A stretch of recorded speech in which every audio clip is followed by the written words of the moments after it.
Hi, everyone. Welcome to Dear PB, a podcast where we hopefully help you become a better speedrunner, but probably won't. I'm Corva May, but you can call me May, or she, or her. I'm Swoos. You can call me SWC, or he, or they. And joining us from the Sinnoh region, it's Etchy. Hi, I'm Etchy. Hi, you're Etchy. Yeah, I'm You're Etchy. going to do a diamond for us. I The am. old one, I will. not the One new whole one. diamond. Well, Yeah, not this the diamond's old, not old brilliant. one. The old, I guess technically the new one is the oldest one now, right? What? Yeah. In Yes? the timeline. In the timeline. Maybe. And then we're I'm gonna beating the game. I don't know, Sure. so I can't Oh, say crap. definitively. Well, I didn't mean to spoil it. I didn't catch them all, so. That's We kind of the should. whole thing. We're going to ask you some questions. Yeah. I have delayed or stalled out on getting a Pokemon guest to do actual Pokemon for 5 whole episodes before I was like, I don't know people. I'm proud. So now we're doing the Pokemon one, which we'll never do again. This is the Oh, yeah. only one. We'll never do another Yeah, Pokemon. yeah. You can start whenever you feel like it. All right. I'll just count it down real quickly. I'll do 3, 2, 1, go. Don't do a 3, 2, 1, go. I have to time it to the visual. Okay, so I'm just going to go then. I'm just going to do Yeah, it. you're just going to go. Just go. I'm just going to go. I'm going to be watching it. There we go. We're going. The problem with my... Oh, wow, that was faster than I thought it was going to be. Wait, why do you have, no delay? Normally there's, a 10-second delay on our I have really good internet.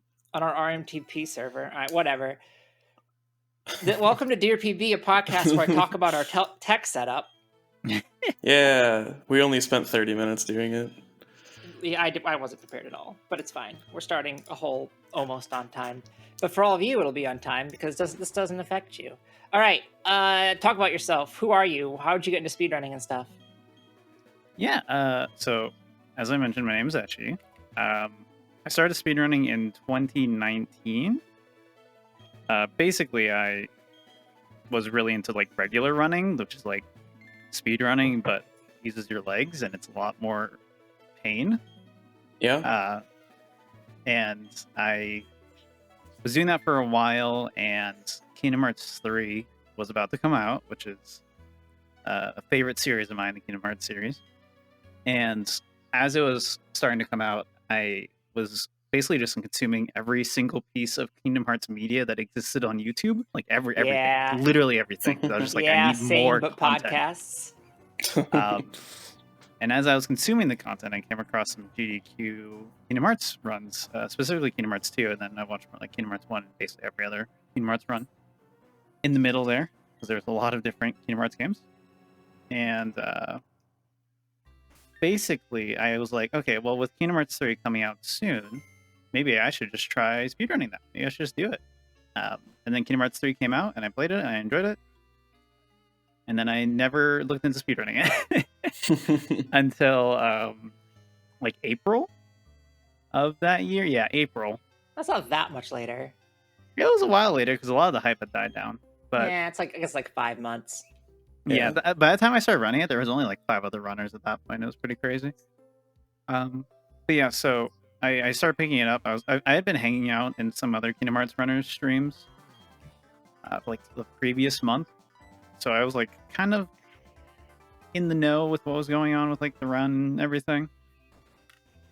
And it actually worked out really well because I just kind of forced myself to just learn it. I practiced for 3 weeks straight before I finally did a stream of it. And then the day after my first stream, my first run, I did a half marathon and I fucked up my foot. So as soon as that was ruined, I was like, okay, well, I have a bunch of time now because I can't run anymore. So I'm just going to speed run this like crazy. And that's basically how it all started. I just kept speedrunning Kingdom Hearts 3 more and more, pushed for a really good time. I think I ended up, or my best time was second place on the board. And then eventually just kind of branched out into Pokemon, some other stuff here and there. I got really into Pokemon Let's Go in 2019, and then that kind of started 2021 Pokemon frenzy, and 2020 and 2021 and 2022. And basically once I started doing the Pokemon stuff, I just kind of never looked back, and I just really enjoy the style of speedrunning that you see in a Pokemon run, where it's a lot of risk and reward management, taking smart bets, a lot of math, a lot of split-second decision making, and it's very unique compared to basically every other speedrun I've tried. So became kind of my go-to, and that's basically how I ended up here. I just did a lot of that Pokemon business for the last 3 years now. Wow. Well, speaking of RNG and this type of run, this is an advice podcast, if you weren't aware, where you send us in questions, and then we ask people to answer them while also trying to play a game quickly, which it turns out we've been getting a lot of actual feedback on this. It turns out that doing those at the same time is really hard. Yeah. And we have a lot of questions. We have a lot of questions this week, actually. Oh boy. People really wanted to ask you questions. Some of which about it's raining so hard. Some of which are about Pokemon. Some of which are not. And we'll ask you more about yourself later. But this isn't all about you. Okay. Well, it kind of is. A lot of the questions are specifically about you. But for example, dear PB, how do you go about preparing your route/notes for a world record level run? I know for your Let's Go records, you spent some time thinking about adjustments and reroutes, and I wanted to get a sense of the nature of these changes and if you would generally see these things added to community notes, or are they specific to the way you run the game and your risk tolerance? From Root Rubbernecker. So there's a lot of interesting points that question kind of brings up, and a lot of that's kind of unique to how Pokemon runs work. You'll see it. So I'll kind of bring up another run before I talk about Let's Go. Pokemon Red is one of the most optimized and kind of it's one of the most popular Pokemon runs, period, because it's 800 runners on the board or something insane like that for any percent glitchless. And you'll see a lot of different basically approaches to the game depending on your skill level. And there's even there's the famous they call it the Bible in the Red community, which is basically a list of a bunch of different risks you can take, the risk reward payoff if they're a good risk reward, and how much time they save, and it's just a huge list of stuff like that. And those are really important if you're trying to figure out world record stuff when you're trying to optimize at that super high level. Just taking smart choices with your risk reward, because you don't have to take every single risk. You don't have to YOLO every single thing to get a world record run. Because I can tell you right now, there is no world record Pokemon glitchless run that is YOLOing literally everything. Because it's just never going to happen with the way RNG works and how brutal these games can be. So sometimes it's well-spread community knowledge for that kind of stuff. Sometimes it's very runner dependent on what risk you're comfortable taking and what your both risk tolerance and also just comfort tolerance is, because there are some risks that you might want to take, maybe if your run's going badly, you just start taking every risk possible to just try to make it an okay run.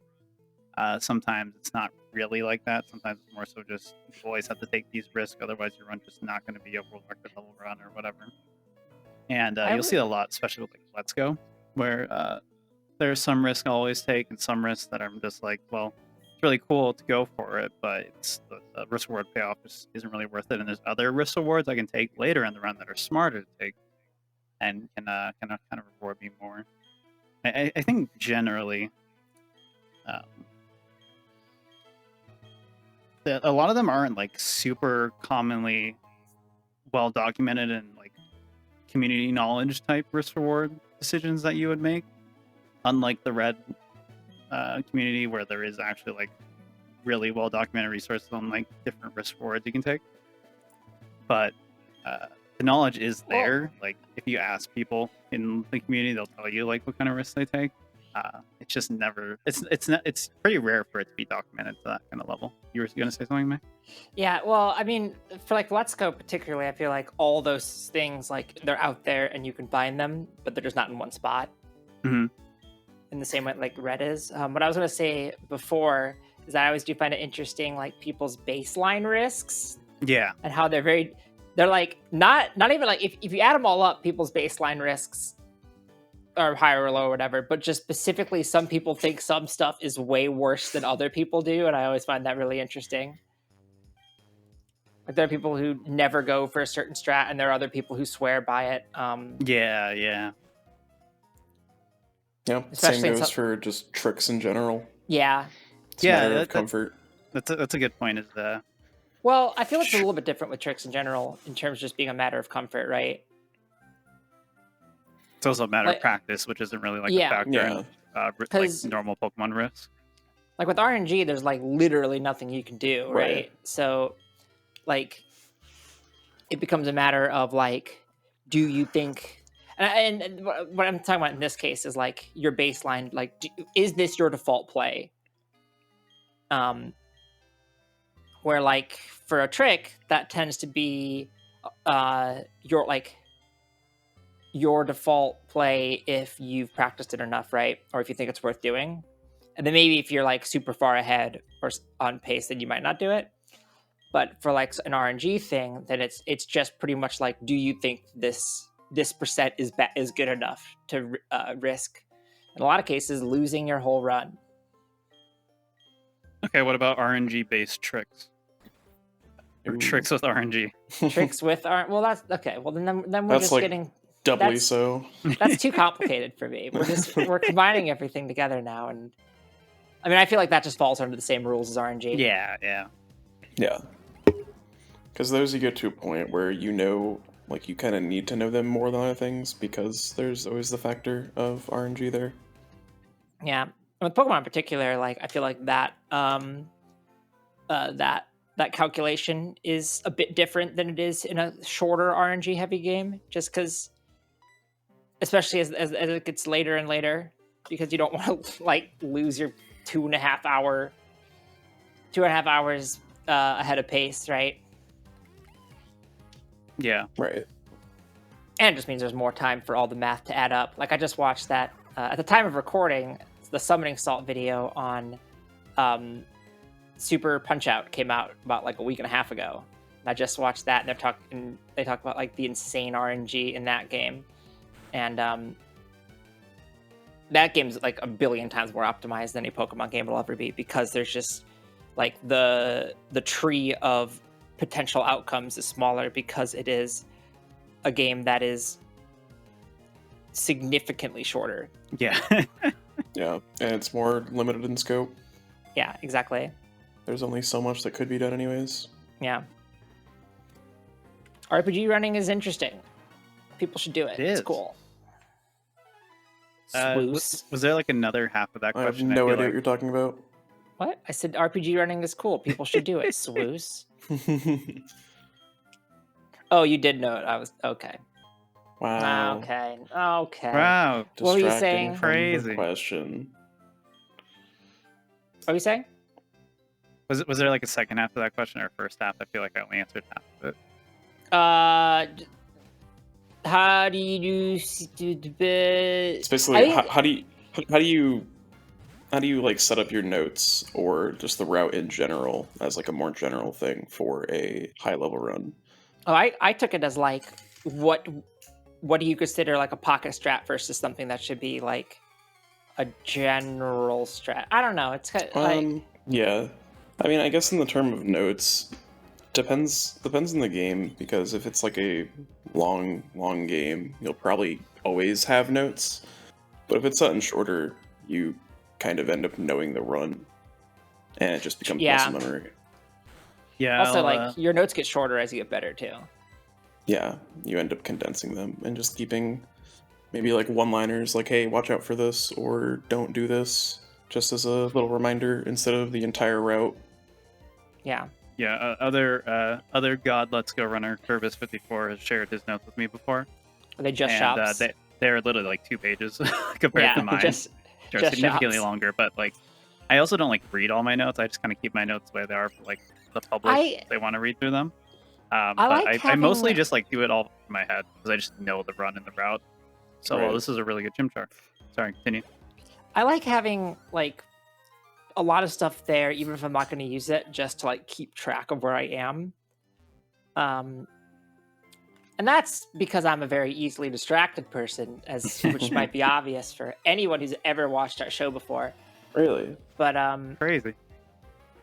I find it like for Pokemon, I keep all the fights, even the ones that I absolutely know, because then I am able to track my place and don't have to be like, crap, where am I in my notes? And as a result, my notes tend to be pretty verbose, even for games that I'm really experienced in. And then when I do go and delete stuff that I feel like I don't need anymore, when I derust, I forget, I panic, and it's bad. I will say, one of my favorite Etchy tropes when I learn a new game is I have really verbose notes that I write out just to make sure I don't forget anything. And then as I grind out the game more, I stop reading the notes as much. And then I just start forgetting things because I'm not looking at the notes at all. Read the notes. And then after that point, I have to start reading my notes again until I get to the point where I stop reading them again. And then this time I don't remember. I don't forget as much at that point. But this happens to literally every game I run, every Pokemon game. It's the same There cycle has to over be and a over better again. way. I know, it's crazy. Let's do another one of these questions. We have so Yeah. many. It's crazy. We never have a lot. Okay, that's not true. We usually have a good number, but we never have this many. Dear PB, I've been meaning to get into Pokemon speedrunning, but the 3 to 4 hour speedruns seem incredibly daunting for me as someone who has never speedrun before. What is the best game for someone entirely new to speedrunning, with the exception of BDSP any percent, but that's because BDSP any percent doesn't really count, to learn while starting out? From Casanova, or ass. Not Pokemon. Well, this question is literally asking for Pokemon. All right, well. The unfortunate answer is a lot of the best games for starting out that are on the shorter end are either kind of a higher learning curve or are harder to access in a comfortable way because of hardware capping limitations. Hardware is the big stopper for a lot of Pokemon runs. I would say my recommendation is the run I'm doing right now, Diamond Pearl Manipulus. You can do it on emulator. It's a really simple and straightforward run. Even though it's a glitched run, it's basically glitchless for the first 55 minutes. Yeah. And the glitch you do, there's there's one really easy version of it that you can do, and it takes 5 seconds to learn. So, and the other thing too is because it's a category extension, all the emulator runs are grouped in with it. So it's not even a separate category or anything. It's very accessible if you wanted to get started with it. It's very easy to learn, and it's only an hour long. So this is one of the ones that I would strongly recommend. It's so weird that any percent glitchless is a category extension. Or any percent glitched is a category extension. True. Well, it's Manipulus. Yeah. Oh, this is Manipulus. Yeah. Yes. Yeah. I recommend Let's Go Diploma, because you get to do it with a friend, and if you do it with somebody who's experienced, then pretty much whoever does the EV side of Let's Go Diploma can kind of carry you, and it's fine. How long is that, though? It is 5.5 hours. Yeah. Technically, it could be 442 or whatever, but it's 5.5 hours. Yeah, if time isn't a limitation, I love Let's Go, and I think that's the one I started with, and it's great, but time is a factor, and it is a problem. So I would recommend this as a good entry point. There's also red glitchless and yellow glitchless. Those are closer to 2 hours, and you can play it also on emulator, and it's just normal speedboard legal. There's also Omega Ruby Alpha Sapphire. That's what I recommend. It's also long. It's 3 hours. That's also long. You could save quickly, unlike this game. I feel like you're purposely ignoring the time limitation part of the question. What do you mean? It's 3 hours. Yeah, but that's daunting. That's daunting. They're all okay. They're all gonna be kind of long. This one's only an Pokemon hour. This one's only an Channel. hour. That one's long too, isn't it? Channel is 20 minutes. Oh, Channel 100% is the one that's Channel 100% is 18 hours. 200, yeah, because you have to watch an entire season of anime. Pokemon Dash. Don't Dash do is that. quick. Yeah. That's hand hurty. I just I guess the way I feel about it is the 3 to 4 hours is daunting, but it's not like it's 3 to 4 hours of like high octane, constantly Right. doing tricks. There's a lot of time in that 3 to 4 hours where you are hitting the A button and the B button.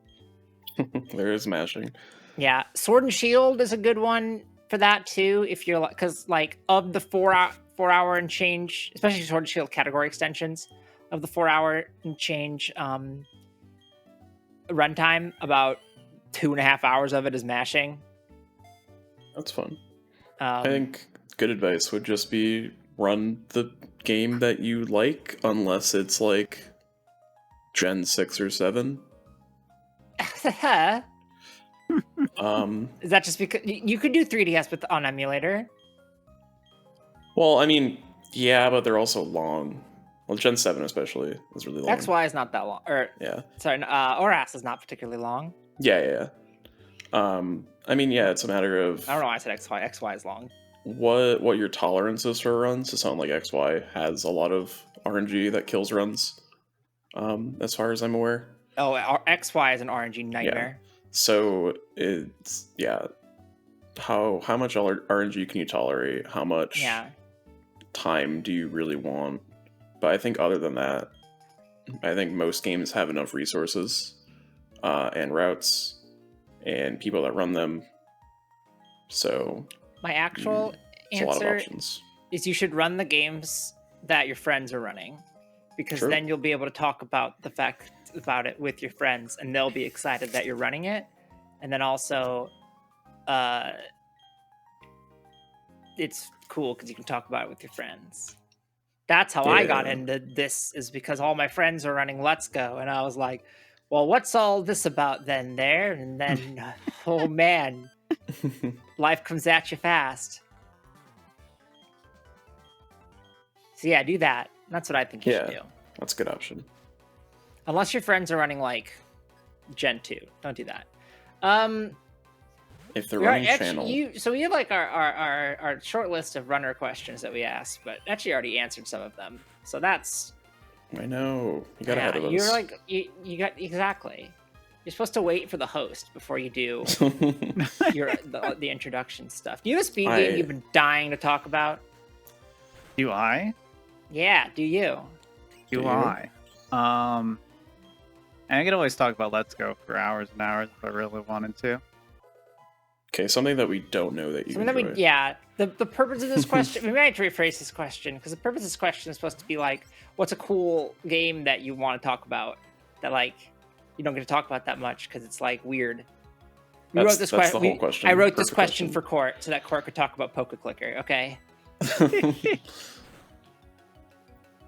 I would say Earthbound is a dope set of speedruns that I would highly recommend for anyone interested in the Super Nintendo speedrun stuff, because there's a lot of different categories. I ran the Boogie % category, which is effectively the first fourth-ish of the 90% glitchless run, and is a popular race/tournament category. It's a really deep game. The RPG mechanics are awesome and really complex. There's really cool manip and manipless stuff you can do, because the manip is basically as intense, or not, if not, it can go as complex as like Gen 4 Pokemon stuff, which is really cool. And also the game's just hilarious. So, I need to actually see. That's the... Wait. What do you... I don't know what he's doing. I had to check where I'm doing. Hold on. Do you not know where to go? No, I have to check my typing. So, really quickly. Oh, you're doing I'm that doing the ID hidden power calculator. route for this category. Okay. I have no idea what my hidden power type is so far, because I got a really weird fight for the rival fight. I think you go to Orberg Gate. I don't... That's what the game told you to do. Probably do that. That's what I would do, but... That sounds like a good thing to do. This is a fighting type. Interesting. Dear PB, I just started running a game, and the community is having a vote for some changes to a category that I do not run. I've been running the any % category for 3 months now, and would like to eventually go on to learn the other category. My question is, do you think it is okay for me to think about the proposal and participate in voting, given my experience with the game and the category in particular? From Nervous Newbie. Yes. Yeah. Yeah, Yeah. you should do that. Yeah, because if you're already running the game, there's no, like, you never know if you'll, one, that if you'll ever just run it in the future anyway. Two, just by running a game, even if you're not running the same category, you're part of that community, you know? Your input is still valuable in that sense. And I think you should.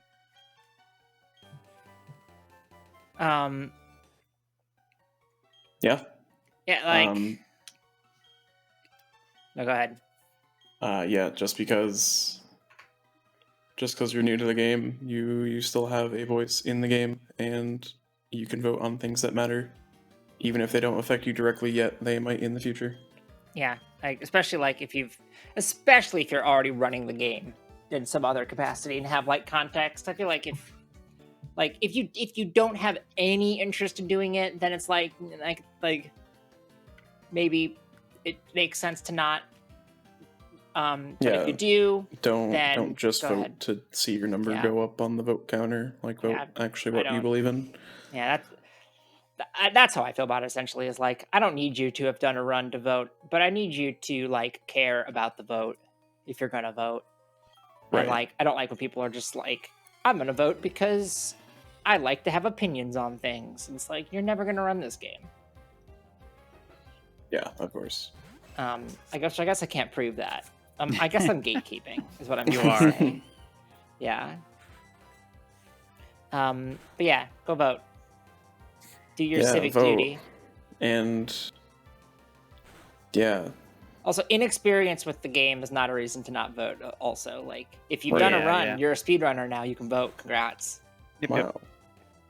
If you've started practicing a run and haven't actually submitted a time, you're a speedrunner now. You can vote. Congrats. Am I a speedrunner? Wow. Yeah, it's true. If you've dreamed you've done a run and like, because you've been, actually that probably falls under practicing. If you can do it with that much detail, you've probably been practicing. So, Hoopst Among Us. Among Us? Among Us? Oh my god. All right, so this is the first time we're gonna need a new guest halfway through. What achievement are you most proud of in your speedrunning career? Ooh. If the answer isn't being on Dear PV podcast, we're kicking you out. Yeah. Well, This has been a test that no one succeeded so far. No one's allowed back on. My answer is definitely being on the Dear PV podcast. Congrats, you're our first repeat guest. I'm just now permanently a part of the podcast. Yeah, you're part of the third host. You're the third just chair go back now. and edit me back into the previous episodes as well. That sounds normal and good. Yeah, it'll be great. We'll just edit you as a laugh track. Oh yes, please. No. My laugh is maybe that'll be a bonus episode. The worst bonus episode ever, where it's just that. It's just Etchy laughing for an hour. That's it. Sounds good. Not like over an episode. It's just. Yeah, it's just the track. Just the. Anyways, what's your best achievement? Oh of yeah. speedrunning? Oh, you don't think my Dear PV answer is serious? All right, fine. What's your second best achievement? Let's see. I would say it's tough because there's two things that jump to mind, like really strongly. The two that jump to mind immediately are one, my GDQ Pokemon Platinum run, because it wasn't even my first GDQ run I've done. I did one for a smaller GDQ event the previous year for Pokemon Sword, but that was my first time playing something in front of like that many people, and also just it was one of the first times where my speed running got put to like a real good for once, instead of just me kind of shitposting from my bedroom, you know, because that run raised a lot of money. I was really proud of how that run turned out in terms of like commentary from my amazing commentators, and also just like the quality of the run, and then just how much to praise on top of all that. So I was pretty pleased with it. And then the other thing is just probably my Let's Go Eevee world record. I thought you were gonna say the two ones were Let's Go Eevee or Let's Go Pikachu. The Let's Go Eevee means more to me because it was first, even though the Pikachu is obviously like a better run. It's that was like my first world record run since Sword, like over a year and a half ago before that run. And I grinded that one really hard, and I went from like it because it was also my first Pokemon speedrun. It meant a lot to me, and that like sentimental value. So I was just really, really happy when I finally had a run. Also, that run was terrible because it had the worst Starmie ever. So the fact that I still world recorded and lost like a ton of time in that last section of the run because of that Starmie, I felt like it was a really good showcase of like my abilities as a speedrunner, in particular as a Pokemon Let's Go speedrunner. That shows like how like obtainable a lot of the records are, right? Like you not that I'm saying like I've talked myself into a weird corner here. Yeah, None of them are like hyper optimized. Every Pokemon world record has bad luck in it. yeah. There is no perfect Super Punch Out Pokemon run. Exactly. Just as there's no perfect Super Punch Out run. Exactly. Whoa. So what we're saying is your run wasn't that good. Sorry. Yeah. I think, That's what May's getting at. I think well, that's because it was something Eevee side. If it was good, it'd be a Pika run. Well, my Pika run's good. There you go. Okay. Pika run's quite There you good. go. Yes, the Eevee run's also quite good. It is also world record. So It is world record. Therefore, it has to be at least pretty good. As somebody who has a lot of CADX world records, not true.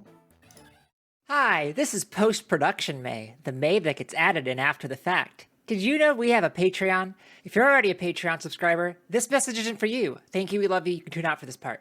But if you're not, for only $3 a month, you can get access to episodes early and get a bonus episode at least once per month. The bonus episodes are like different from the regular episodes. They're a lot more unhinged, which is kind of saying something. You get access to all the ones we've already done, even if you subscribe now, so that's cool. We don't want to have to run ads during this program, because ads suck, and supporting us via the Patreon helps us not have to do that. You can check it out at patreon.com/DearPBpod if you're interested and can afford to do so. You're already supporting us by listening to the show and telling others about it, so this is kind of like a bonus thing you could do if you really like it. Okay, cool, I'm done, bye. I think that's actually a kind of Sure. another tangent, which is why it means a lot to me. Is in Pokemon speedrunning, because of just the way the RNG works, sometimes the best runs ever are ones that don't even PB and just die. It's like you just got a super unlucky crit on the final turn of the champion fight or whatever. Right. And I learned quite a while ago, probably like 2020, that those are the runs I kind of like to place more value in those runs than I had previously. Just because like there's a lot of it's really easy to like kind of put yourself down as a runner, especially with Pokemon, when you're just not getting lucky enough, to actually finish a run. Because a lot of these runs, so many things just have to go your way to actually finish a good run. And then you also still have to execute it. Yeah, exactly. And I think the runs that always mean the most to me are not even the ones that are just the best times, but the ones that I feel like I just played the best on, despite how my RNG played out.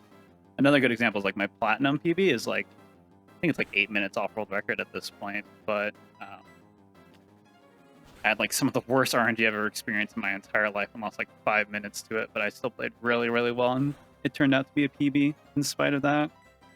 And those are always the runs I always cherish, and I think it's important, especially if you are going to learn Pokemon speedrunning, to not focus too much on the final time you're getting, and focus more on just like the growth and learning and whatnot. So I've often said it's better to be lucky than to be good, but are you saying it's better to be good than to be lucky? Depends on what your goal No, is. it's better to be happy than sad. Oh. Yeah. I think if your goal is self-satisfaction, it's better to be good than lucky. But if your goal is like a good time, then It's better to be luck lucky. is yeah. I would agree with that. That's like the weird thing about really RNG speedrunners is sometimes it's like you could have the cleanest run ever and it could still be kind of okay. Yeah. That's life. That's Yeah. That's a metaphor, really, for life. I guess. I don't know. Dear PB, I guess. what has speedrunning done, if anything, to make it a more inclusive and welcoming hobby for marginalized groups than other gaming-centric hobbies, esports, fighting groups, FPSs, etc.? What can speedrunning do to improve in this area? From Octini. So speedrunning, I think, falls into the same sort of like, okay, speedrunning, because it's coming, the history, I don't know how to phrase this.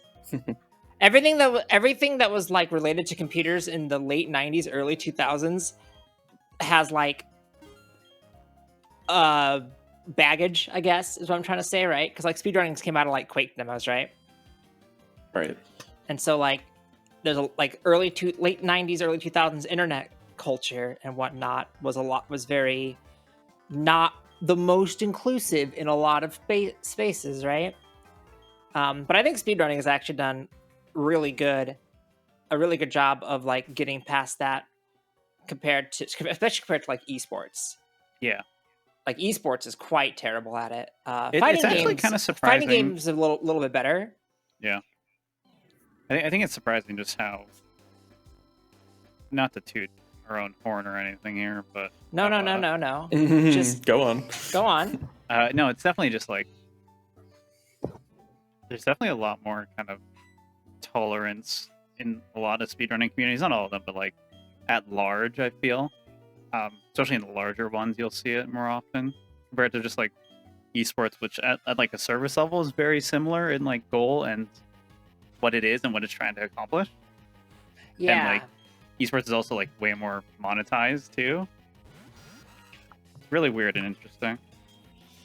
Well, also like I think part of it too is that like speedrunning is a largely single player activity, right? Yeah, it's less like I hate you type of toxicity type there's stuff going around. There's really like no reason to put other people down, I guess, because like people will find reasons to do that. Sure, but of course, but like that's not like intrinsic to speedrunning. It's like it's competitive, but like not competitive. Yeah, because it's never you can't like blame anything on balance like you can with like say StarCraft. Right. Yeah. So it's you're playing the same game, you know. It's just you got to do better. What I was trying to get at luckier. more so is that with esports, right? Like if you're being like harassed or verbally abused and you mute the other person, you're now at a disadvantage because you can't communicate with your team in team-based games, which is all the major esports now. Yeah. And you're also on a team with them. Yeah. And you're forced to interact with them. If your community's shitty, you can just ignore them and it sucks. But you can still just push it away, and you're not really at any sort of inherent disadvantage other than the disadvantage that you're missing out on all the knowledge sharing in that community. Right. So I think that might be part of it. That's a theory. Yeah, that makes sense. Also, Go ahead. ahead. I think esports also had. I said go ahead, then I went anyway. I think there's also been a more just a more deliberate effort to make speedrunning more inclusive, from both the bottom and the top, as you would call it. And that like GDQ as an organization is very inclusive. A lot of individual game communities try very hard to do it. And so like the ones that are not that maybe are less inclusive, then maybe stand out as an outlier. Whereas in esports, the opposite would be true. We're just gonna drag esports. by the way. Anyways. Yeah, I was going to mention, to add on to your first point, speedrunning is largely online, so it makes it easier to, Yeah. I guess, tune out people that are problematic. Well, I mean, so obviously like, there are still in-person things, but it's not like you're going to an event to do something. Always. but I mean, even esports, like online esports, are still can be pretty freaking toxic. Yeah. But also, I mean, esport, like, especially if you look at like some of the history of larger esports, like a Dota or a Counter Strike, and being like descendant of games that originated in like 2004. I don't remember when Counter Strike 1.6 came out. Something like that. I think it was like, I don't know. I'm not going to put a number in. I think Source was 2004-ish too. 2005. And then I think part of it too is that like those games got bigger then, and speedrunning got a lot bigger more recently, which I think helped too. Like speedrunning was always a thing, but it really blew up in like the GDQ era. Mm-hmm. And that's another, half a decade to, like 5 to 8 years of like social change and progress. Right. That when all of these new communities were forming around individual games, there were people who like understood that maybe the Call of Duty lobbies weren't good, actually. Maybe they were bad. Yeah, I guess an example that I can relate to that is you have the Super Smash Bros. Melee scene. There's a very stark contrast in how people interact with each other in the early 2000s than there is now. Yeah. And that makes a lot of sense, that when speedrunning became big and I guess mainstream, people are kind of just generally better in terms of inclusivity, and that just carried over into making speedrunning larger. And the people that are decent people and tolerant ended up drowning out, for the most part, the not tolerant people, and I agree with that. Just made it a better place overall. I think it also probably helps that for whatever reason, a lot of speedrunning and a lot of fighting games are very queer. Yeah. And esports is, for whatever reason, is less so that way. Probably because of all the slurs that get shouted at you. That might be part of it. Yeah. I mean, that helps with it too. Competition also brings out the worst in people sometimes. Yeah. But this question also asked, what can speedrunning do to improve in this area? I mean, there's always things that can be improved. It is by no means perfect, especially like, I think, which episode, we talked about it on, I think, the episode with Helix, some of the, like, issues with, like... navigating problematic people in communities. Yeah. I think something that would... like, I'm trying to think of, like... I think speedrunning could go a long way towards... It has a long way to go in terms of accessibility. I think that's that's somewhere where, as a hobby, we fail pretty hard in a lot of major ways. I mean, it depends on the individual community. Yeah, and that's something that's been being brought up more and more as well recently. Yeah, I think that's one of the biggest things, and that one is definitely been a lot more conversation in all the communities in the last few months in particular, which is awesome to see. It's really funny because the topic of turbo in Pokemon came up pretty heavily with the release of BDSP, and around the same time, people in other speedrunning communities are tweeting about allowing turbo, and I was like, what? Are they talking about us? And it turns out just everyone brought it up at the same time in multiple communities. Yeah. Great minds think alike. I said it last time, I'll say it again. Turbo-wise your community.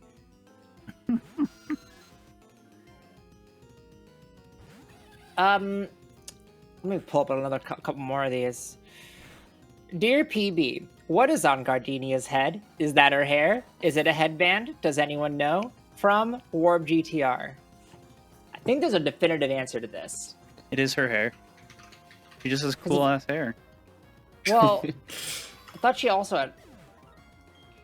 thought she also had a headband. Does she have both? Oh no, she does. She does. I think you might be right. I think just you have cool can. hair. You can have both. That is I think that's something that happens. I think it's just dark highlights. Yeah. Yeah, I think she just has. I think you're right. I think she just has cool hair. You Yeah, it's gotta the coolest hair. look Was at she how ever it in- looks in the anime. Yeah, I was gonna say, was she ever in the anime? Okay, Yeah, apparently. I googled Gardenia. Yeah, I did the BDSP, exact same thing. and just got a bunch of feet. Oh. So thank you. Oh, Google. I searched Gardenia and got a flower. They didn't know what I was looking for. That's better. I Aw. googled Gardenia little bit BDSP better. anime. Yeah, I think it's just highlights.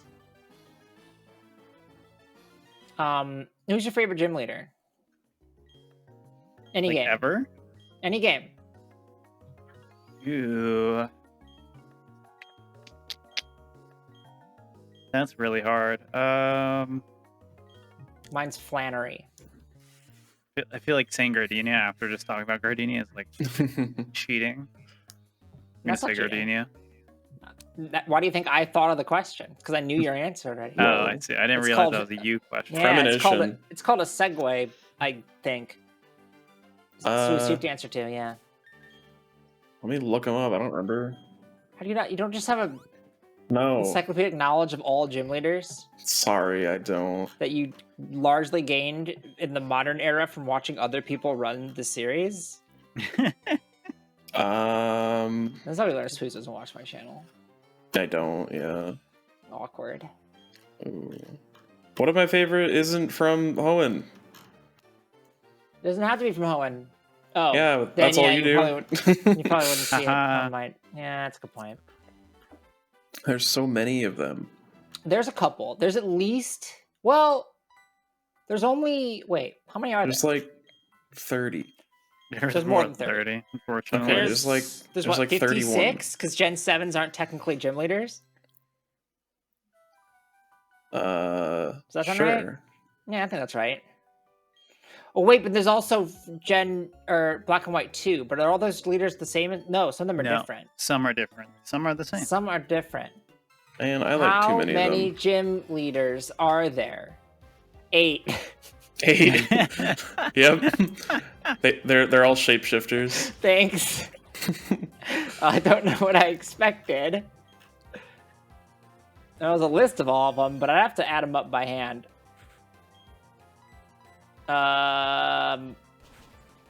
Total number of gym leaders. Welcome to Dear PB, a podcast where I Google things. Okay, this also said 8, which is All right. I like Alistair because his name in Japanese is Onion. That's good. That is pretty good. He's got a lot of layers. For some reason, Okay. Sword and Shield Japanese names are very food heavy. There's onion, there's beet, and there's melon. So this list has 59, and it's like a ranking list. Ooh, what's the top ranked gym leader? Sabrina. Oh, Sabrina's a good And choice. The worst rank is Berg. Who? Who? Berg. I know who Who? Berg is. Who? Who? It's Berg. Yeah. Sorry, Oh, I found. I'll keep saying it, I guess. Sorry, I never played This is- Gen 5. It's really good content. Wow. Who? I'm surprised All right. Whitney's at 23 because everybody hates Whitney. All right, who's the best Elite Four member / champion? Lorelai, Who's the best champion? Leon. Yeah, I can get behind that. Yeah, I like that Leon's a disaster. I love a disaster. Leon's really good, yeah. Because I like representation. I think it's really important. It's me. Dude, Legends Arceus had so many disaster humans in it, and it was amazing. Game of the year. I went on long rants about how excited, like how happy I was about all the disaster humans in Legends Arceus. It's great. Actually, who have you learned the most from? Who have I Berg. learned the most from? Yeah, within the context of speedrunning, please. So there's my third grade teacher. Yeah. They taught me life lessons that no school ever could, but they were my third grade teacher. They told me that I would never have a calculator in my pocket, and here I am. That's a really good question because I have to think about I have to make a quick tier list in my head basically and figure out who's on top. Let me think. So No rush. We'll 'Cause, just sit like- here. Yeah. We'll just sit here in the dead air until you think about it. yeah. Yeah. No, there's not dead air. This is game audio. Fine. No, not in the Uh-huh. audio version. Dang it. Here, while you think, this might be a good time, 40 some odd minutes in or whatever, 50 minutes in, to mention that you could be listening to this on non-video form if you're on YouTube, or in also video form if you're in the podcast. I'm nailing this. You're doing great. Yeah, there's a YouTube where you can watch a run if you like having something to look at. Also, if you got to us from the YouTube and you're like, I wish I could have this in my podcast app, you can. There's links to from one to the other in the description, so go check out that. There will also be links to Etchy's channel so that you can follow him and get more Pokemon content. All right, Anthony, Yeah. I've stalled for time for so long.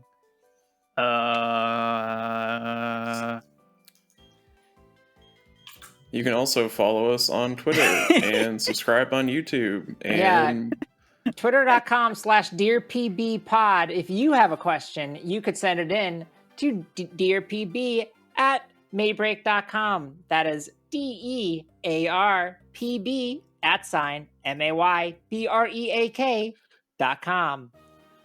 Oh, yeah, it's the clock in this game. No, it's not. It is not the clock in this game. No. It's Diamond Pearl. Okay. There's also a forum in the description that you can submit your questions to. You could also find us on Patreon. You've already heard an ad because we've sliced it in post, but it's at patreon.com/dearpbpod. I'm out of ads. yeah, that's it. That's all we got. You can All right, follow so- me on Twitter. You can follow May on Twitter. I Yeah. don't know if you want to follow Etchy on Twitter because he doesn't know who he's learned the most from. I don't know. So yeah, my approach to answering this is thinking about the breakdown of the runs I have kind of learned and who I learned from for those runs.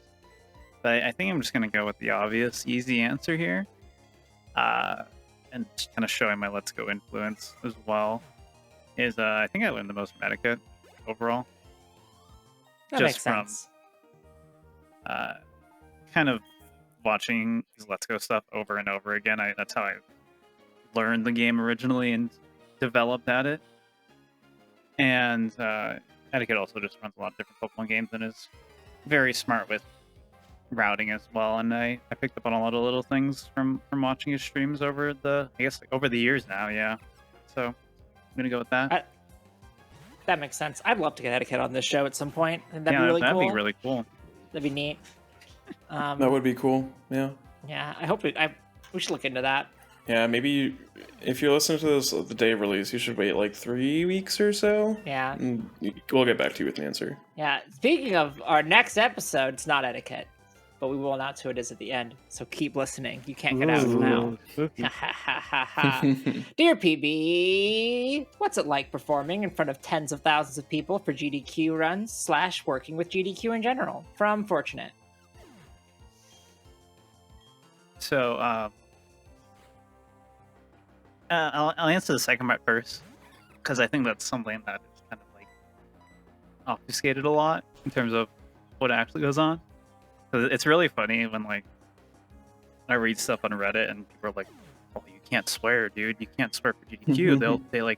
They train you on what to say during the run and everything." Nah, dude, I've sworn on GDQ so many times. Yeah, really. So let me just explain I what love reading happens Reddit when I'm threads about during to do a run GDQ. for GDQ. I do a quick tech check where they just make sure I have my overlay set up correctly and my stream settings are correct and all the audio is correctly balanced. I do a little tech guide thing that they send me and it's sometimes a pain, sometimes it's not. And then when that is done, I get that tech check done and I show up for the run. I hop into a call and they just tell me what the incentives are, if there's anything I should be plugging incentive wise. And that's it. That's it. That's all they say. Yeah, it Yeah. is. They It is just say very go. low effort. I've It's the same as any other marathon, but a little bit better organized. Yeah. yeah. I'll I've do been some on- coordination with my host usually. Like I'll just tell them ahead of time, like, hey, these are the breaks in the run, and I'll have DMs open with you. I'll just ping you if there's like a good opportunity or whatever, so it's not as awkward over the voice call. But they don't tell you not to say anything at all. They just say, Yeah. Go. I mean, you use your I- common sense basically. yeah, they trust Don't that you're. make an ass out of yourself. Yeah, because I do want to it's quickly reflecting- clarify that when I say they're a little bit better organized, it's because they have more money. They operate on the you wouldn't make us look bad because it'll make you look bad type thing. Yeah. Basically, that's the yeah. mindset. I was on couch once at an in-person GDQ, and it is largely similar. It was like, all right, here's your setup. They put a little bit of powder on your face so you don't reflect in the camera, and then you just do the run. Yeah, I was really surprised the first time I did. I really expected more. Yeah, I think like we said, you kind of just have the knowledge of like what to do and what not to do. Yeah, Plus, like, who has the time for more? Like, putting on a marathon's Yeah. real hard if you've never put on a marathon. And putting on a marathon at the scale of GDQ is real hard. Yeah. Like, there's just a lot of people. Like, GDQ already does more than pretty much anyone else does, except for maybe NGA, in terms of, like, commentary quality. Like, they set up commentators with, like, individual OBS streams and stuff, which Yeah. is very rare. And, like, that amplifies the amount of tech check work you have to do by 4. yeah. Like, there's just not time to give every person on GDQ a full course in media training. Exactly. No matter what Reddit, I love reading the Reddit threads on during. It's so funny. Is it scary being on GDQ? Yes. Is it like it's the same feeling as if you were to just have your own stream with however many people? Like, Yeah. but you get through it. It's fine. Yeah. I have not been on GDQ, but I did do an in-person run at Midwest Speed Fest, which is a Me too. much smaller event. And for me, I was like nerves up until the moment where it started, and then it was just like, oh yeah, okay. Yeah, that's usually how Yeah. a lot of marathons go, because you just can't think about that stuff when you're doing your run. You have to focus on your run. You have to Right. actually Well, I play don't get well. nerves online really, Yeah. for I whatever mean, reason. I've done enough marathons and I've done enough in-person marathons that I don't really get nervous for them. But it's always like, I don't want to mess up horribly. Yeah, because- exactly. Because if you get in your own head about, oh man, I lost 2 seconds there. Oh, that wasn't that as good as it was. You don't need to think about that because 90% of your audience doesn't know what their run is, Right, yeah. and they just like to see Yeah. it. So, And here's my pro tip: if you think you're going to be very, very nervous, is put Don't. people that you're comfortable with on your couch, and then you'll be less nervous. yeah, I mean, if you really, really are nervous, you just give your commentary to your commentators completely and Yeah. just focus. Yeah. That is Like, totally fine. I have done that for people before, and it works Yeah. out great because I like talk. That's why I made this whole show, is that I could talk Wow. more. So Yeah, I mean, I did commentary on a longer run last night at time of recording, and it is true. I did a lot of commentary while the runner ran, and it That's- was good. That checks out. I fell asleep because it was really late. I was tired at the end of it. It was late. It's for ESA, so I was like, I'm gonna watch like the first half of this, and then I'm gonna go to bed because I gotta work. But it was very fun, and commentary is a good introduction to getting used to GDQ stuff too, Yes. because you're there and you're talking and you're part of the run without having to do the run, and it's nice. And we've talked about like getting getting, I guess, like marathon ready in terms of like presentation. People do forget that like there is a whole like putting on a show presentation aspect to marathon runs. And once again, I would just say, just go do it. Just do it. And You don't then need to someday- jump into a GDQ run immediately, but And then someday you could swear on GDQ like I have wow. twice. And they still let you back. I know. Crazy. I was told it was funny, so it's okay. And I Yeah, you was can do also whatever you want told- as long as you're funny. Also, Honestly, it was hot fix for one of them, so I was like, whatever. for one of them. For one of them. Wait. Yes. Have I sworn on GDQ 3 times? Oh boy. Oh yeah, absolutely. It's definitely been 3 times.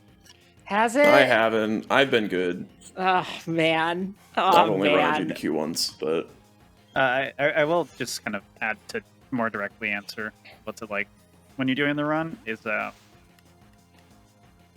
it's very definitely there's extra nerves and I'm like there's a lot more pressure I put on myself to like talk and be entertaining, but as long as I don't look at the viewer count, I really don't worry about it too much. Even the plat GDQ run where there was like I think it was almost 95,000 viewers or something like that, like I just avoided thinking about it as much as possible, and yeah.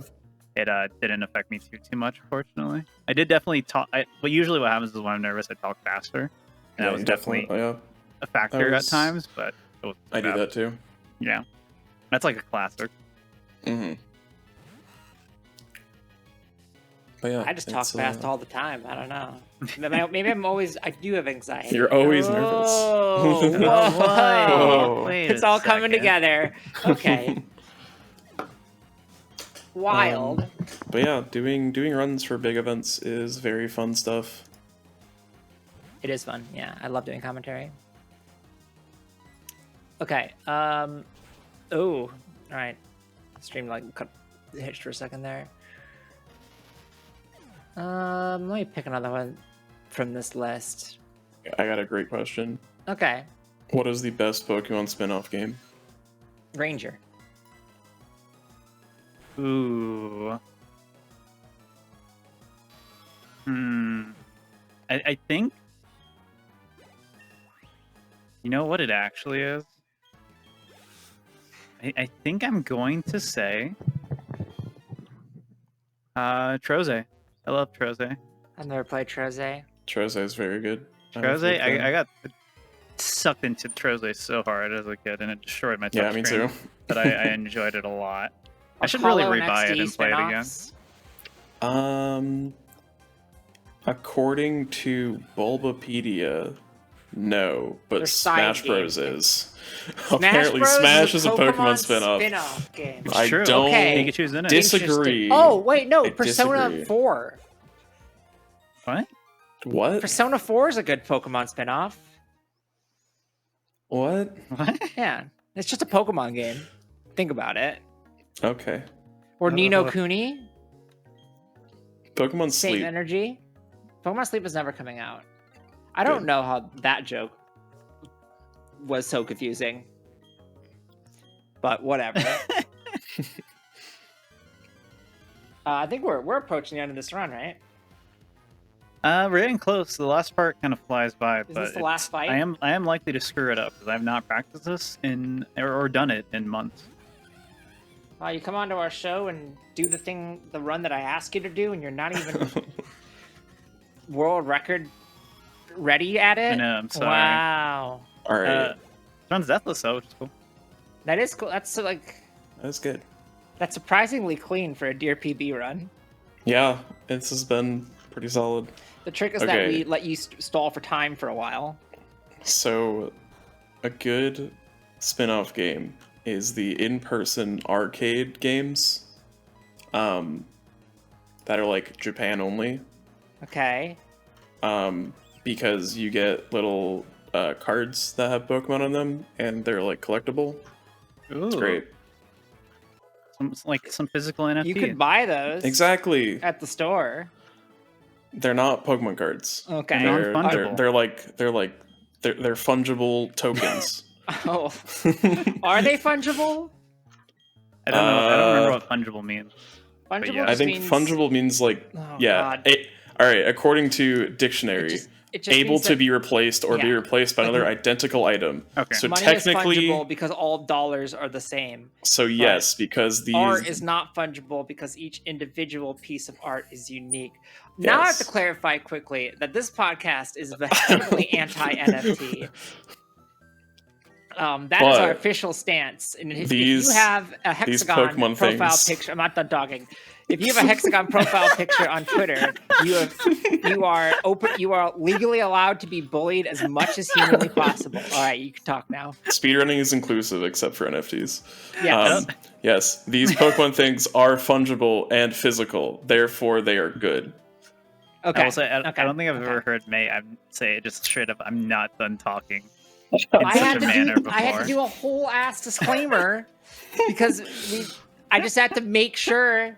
Like, For I feel anyone like who most, wasn't sure, I just had to, like, I feel like most of our viewer base right now would be aware of that. But you know what? I just don't want anyone to get the wrong impression. I had somebody in a chat one day be like, May's gonna start trying to sell you all NFTs, and I'm like, why would I do that? Have you ever heard me talk? Who do you think I am? anyways, we're selling our next bonus episode as an NFT. It's called Patreon, and it's fungible. You could share the link with your friends, I guess. We It's can also- replace the bonus episode with an identical copy of one, Yeah. so long as we have the recording. And yeah, just like an NFT, if somebody else just wants to share it, we can't do anything about it. Wow, you can right-click and save the video, and that's okay. That's what the internet's for. Yeah. Anyways, don't- that was a big don't- diversion from me liking the arcade games. I don't even know how we got there. Because I said You Pokemon know- cards or something. We don't have a guest for a short period of time because our guest is currently trying to make a bridge disappear. Nice. Probably doing it wrong, actually. You gotta memorize your load lines. I don't remember. It's been so long. I think this is actually like a reasonable paced run too. Maybe I should have done this. All right. Yeah, it so seemed like it what was going pretty about quite well. what about the famed Pokemon spin-off game, Pokédex 3D Pro? Isn't what?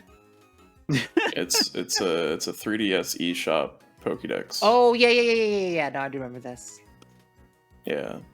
Are you looking up? Are you looking up a guide? Yes. I'm I was looking trying to at the look up the Wikipedia document. list. I don't think I have it.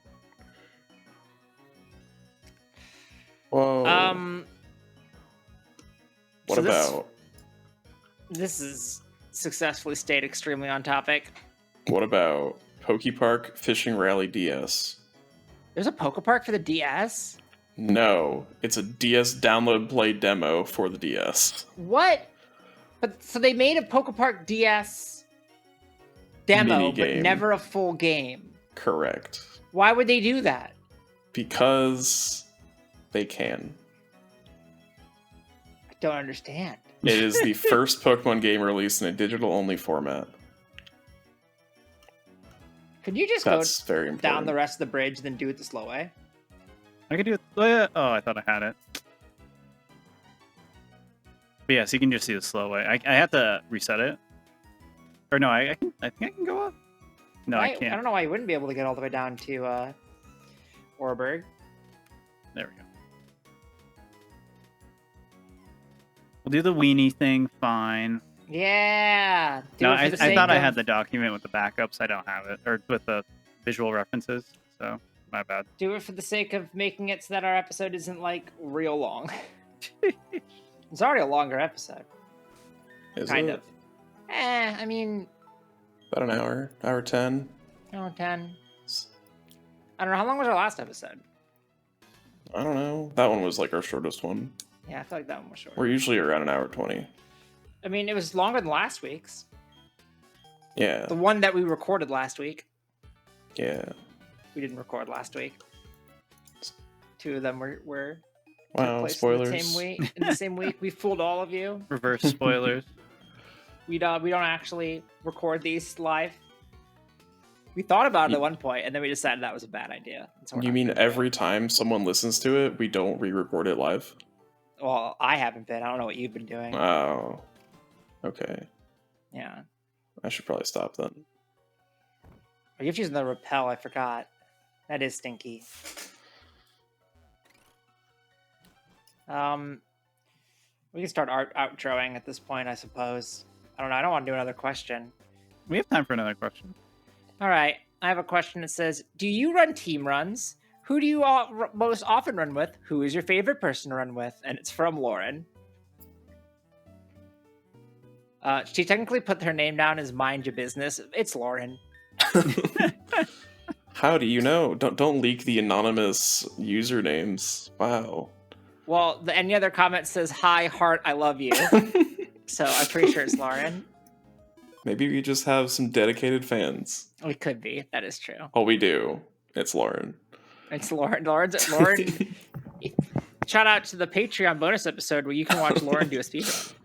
Wow. Ooh, I want to see that. Well, it's a walk. And you should sign up for our Patreon. Or you could just be a Really? guest, in which case we'd give you all the bonus episodes because you were a guest. It's true. That is a bonus of being a guest. Yeah. What was the What is question? Team run? The question is actually, who's your favorite co-op Yeah. partner for runs? It's Corvame. Wow. Thank Wow. you. My favorite is Ava and Sleuth. Yeah, that's what I thought. But also honorable mention to Amber. We don't run anything. You should run Hat in Time. No, Etchy and I. Exactly. The You last should time run we Hat ran in Time. Diploma was like 9 months ago. Well, we're gonna do it again, so it's fine. We are gonna do it again soon. Yeah. You two We should technically run. did Then a co-op I- hat and time run. Yes, thank you. I don't want to relearn Hat and Time. No, we already did Okay. it. We did it already. Oh yeah, we did do your co-op Hat and Time run because you couldn't dumpster dive. Which, to be fair, I shouldn't have had you do dumpster dive, but I didn't remember how to do not dumpster dive. Look, you two can get top 5 local co-op any % free. Ooh, We could get free. You Free. can get top 2. You can get top 2 3-player, yeah. That's the world record holder. 3-player. Too bad the version to play on is lame. Cause it's not Yeah. current. Now you can do ultra jumps. So Ew. it's No. better. No, it's not. I don't know And what you that can means. do. You don't want to. It's the worst trick ever. Don't worry about it. It involves going into the menu, turning on an accessibility feature, and then turning it off again. It's extremely cursed. Awesome. Is that time? That's time. That was time. Yes. Woo. I want to see what the I got it char within a is because second. I think it's like the best chimp I've ever seen in my entire life. That's the Dear PB effect. Yeah, I guess so. That's true. Speaking of the Dear PB effect, do you got any advertisements for us? Yeah. You can always check out my Twitch and my YouTube. Twitch is /Etchy. YouTube is /Etch. A lot of Pokemon speedrun content there. I'll be running Diploma with Corvame for the Flash Fire fundraiser at the end of the month. So you can check that out as well. That's me. Yeah, and that's pretty much it. That's all I have to plug. Thanks for having me on. It's a lot of fun. Thanks for being on. This is naive. Wow, it's really good. Me too. Our next episode will feature FM Optimist doing a Hat in Time, all-time pieces, Whoa. but only Hat the in base Time. game. The game that I've talked about every single week so Yeah. far, because that's The my only next frame of reference to episode- speedrunning. The next episode is just we barely referenced Hat this week, and the reason I why we know. did that We is did that good. next week we can make up for it by only referencing only Hat. When we talking have about it. 3 Hat people in the same room at the same time, so don't miss it. Very excited.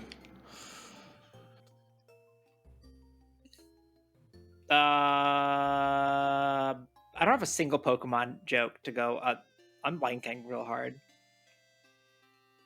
Thanks for listening to our podcast. Yeah, Yeah. by the way, May, I broke your Joy-Con that you lent me. Okay, bye, everyone. How? How? I dropped my Switch. Okay, Oh my God. Okay, bye. I just got that one repaired. Now you have to get it repaired.